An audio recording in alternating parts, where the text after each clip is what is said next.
And news just out in the last half hour. Boeing naming a new CEO. Finally, Phil LeBeau has all the details. Was this guy in your running, in your top five? So it's like the Veep stakes almost. Did you know?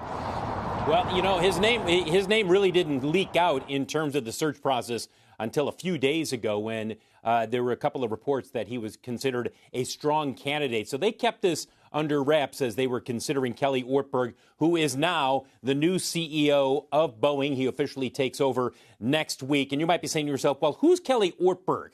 You know, he's not somebody that we see on our air a lot right now. In fact, you really don't see him very often, but you did in the past. We interviewed him many times at the Farnborough Air Show and at other times during the year when he was the CEO of Rockwell Collins from 2013 to 2021. While he was there, he oversaw Rockwell's merger with United Technologies. Then they renamed the company Collins Aerospace. It's a division of what was UTX, now RTX. His college degree from the University of Iowa is mechanical engineering. That's crucial. Many people have said, look, when Boeing goes out and hires a CEO, don't bring in a finance person. Don't bring in somebody who's going to be focused on, okay, how do we cut the losses here and just grow sales?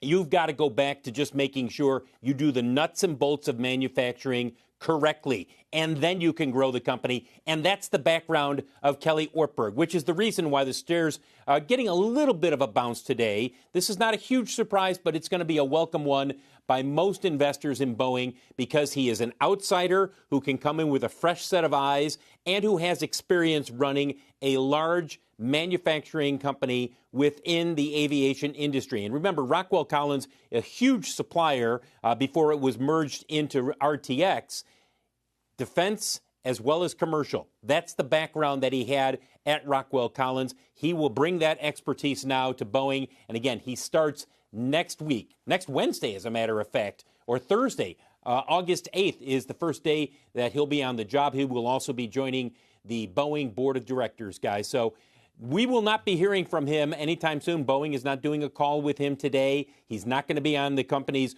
quarterly results call. That will simply be outgoing CEO Dave Calhoun and the CEO and the CFO of the company, not Kelly Ortberg. But at some point, once he has a sense of what he plans on doing or the imprint he plans to put on the company, we will hear from Kelly Ortberg. Be a bit of a honeymoon probably, Phil, and maybe a couple of kitchen sink quarters, right? That's the way this always plays. I would do that. What it's going to look like. Look, I would do that. And Joe, this was a bit of a kitchen sink quarter. They got a lot of stuff that they threw into this quarter.